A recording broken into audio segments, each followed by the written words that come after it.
에즈-21 보병전투차 레드백은 한화 디펜스에서 K-21 보병전투차를 기반으로 개발한 차량으로 호주 육군의 미래형 궤도 장갑차 획득 사업에서 독일 라인메탈사의 링스 KF-41과 함께 최종 후보로 선정된 상태입니다.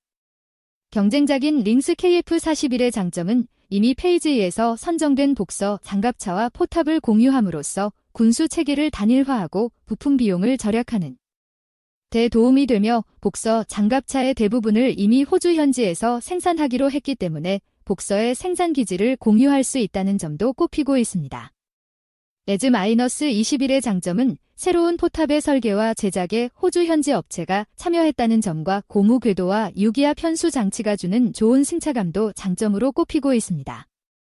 그리고 에즈-21이 선정될 경우 호주 현지 질롱의 생산 기지를 만들 예정인데 최근 호주의 차기 자주포 사업으로 같은 회사의 K-9 자주포가 선정됐기에 생산 기지를 공유할 수 있다는 장점이 있습니다.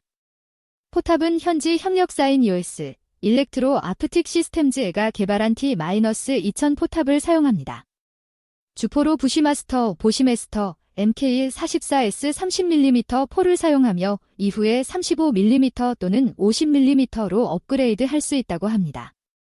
주포 이외에도 7.62mm 동축기관총과 스파이크 대전차 미사일도 탑재합니다. 이스라엘 라파엘사에서 개발한 스파이크 LR-2 대전차 미사일로 지상에서는 최대 5.5km이며 헬기에서 발사 시에는 최대 10km의 사거리를 자랑합니다. 템덤 HA 탄두를 장착하는 경우 장갑 관통력을 30% 증가시켰으며 비냉각식 적외선 센서와 인공지능 표적 추적기를 통해 명중률을 한층 높였다고 합니다. 이 55조 걸린 장갑차 전쟁 한국이 만든 독거미 레드백 결승행 24일 한화 디펜스, 한화 창원 공장에서 비장한 출정식이 열렸다. 한화에서 만든 레드백 장갑차 2대가 호주 멜버른 항으로 출발하는 자리다. 최대 55조 원을 두고 벌이는 결승전을 앞두고 있다. 한화는 지난해 9월 호주 육군이 추진하는 궤도형 장갑차 도입 사업 A&D 400페이지 3에서 독일 라인렌탈 디펜스의 링스 KF-41 장갑차와 함께 최종 후보에 올랐다.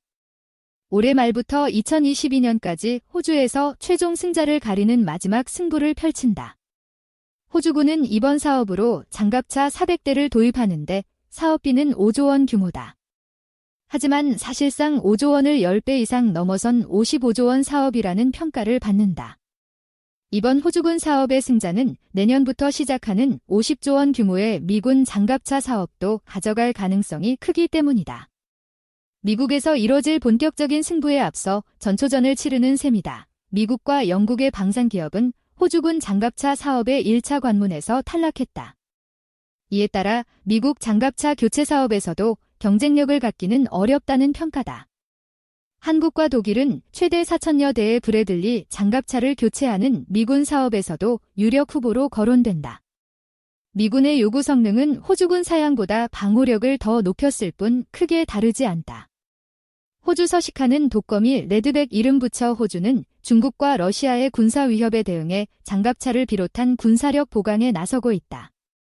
호주 침공에 대비한 전력을 꾸리는 중인데 이런 위협 인식은 일본이 침략하려 했던 제2차 세계대전 이후 처음 있는 일이다.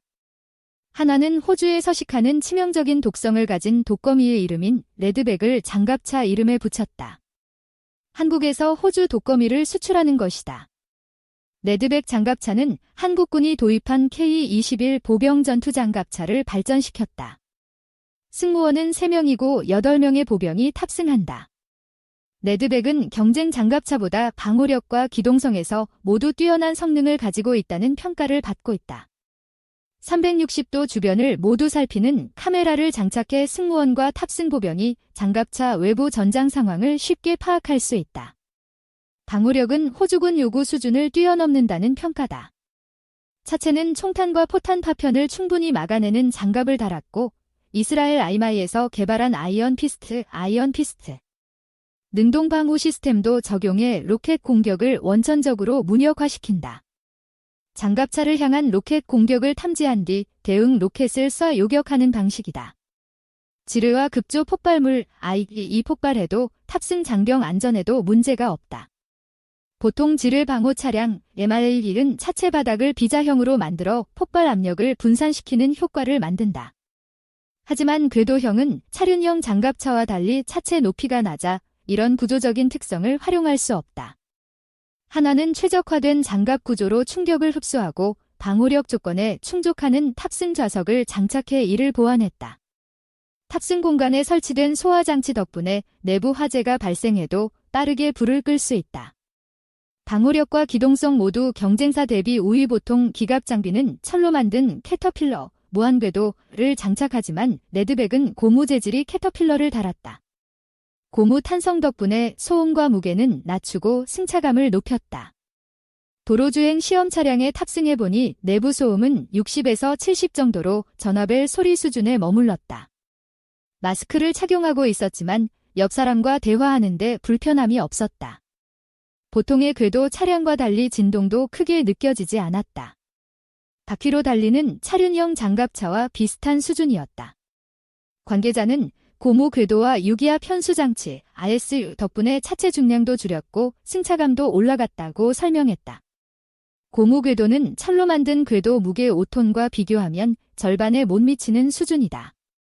궤도 무게가 줄어들어 차체 속도는 더 빨라졌다. 줄어든 무게 덕분에 장갑도 더 달 수 있어. 방호 능력도 올라갔다. 무게가 줄면서 기동성과 방호력이 동시에 올라가는 효과를 만들었다. 고무 궤도 역시 일반 철 소재 궤도와 같이 전투 중 발생한 피해로 끊어지더라도 필요한 부분을 수리해 이어 붙일 수 있다. 또한 고무 재질 덕분에 지뢰 폭발 등 충격을 받더라도 장갑차 주변 아군에 미치는 위험도 줄어든다.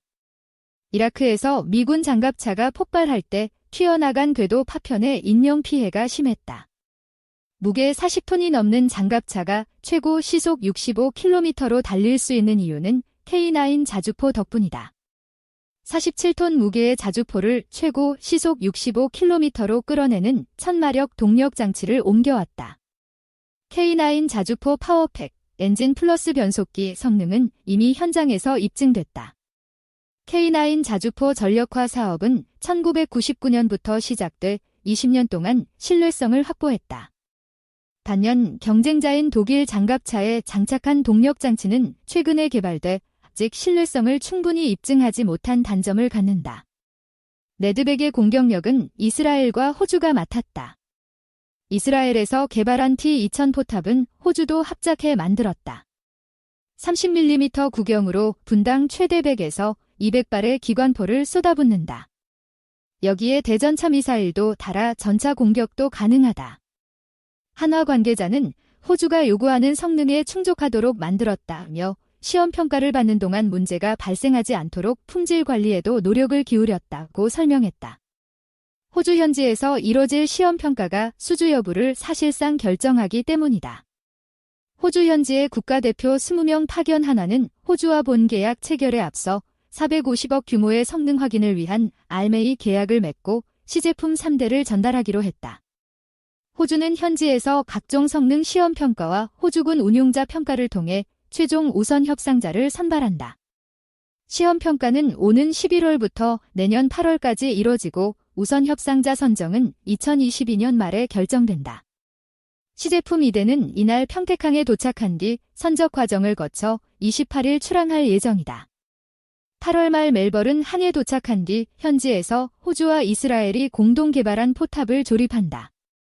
호주군 운용 교육을 마친 뒤 11월부터 본격적인 시험 평가를 시작한다. 한화는 8월 말 항공편으로 직원 20명을 현장에 파견한다.